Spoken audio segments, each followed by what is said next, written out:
sa inyo mga idol. Ito na nga ang bunga ng aking pagsisipag. Tara mga idol, magsasapad muna ako.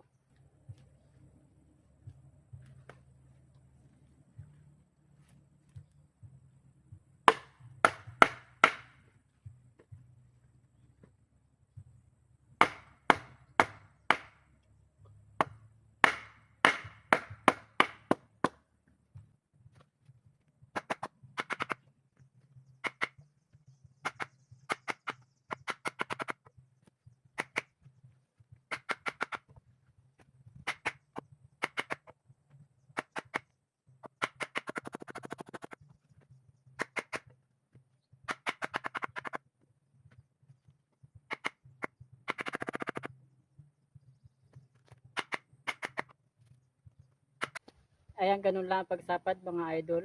Please like and share naman dyan. Kung di ka pa nakapalo, pwede mo ba akong ipalo. And don't forget to subscribe. Thank you guys. God bless you all.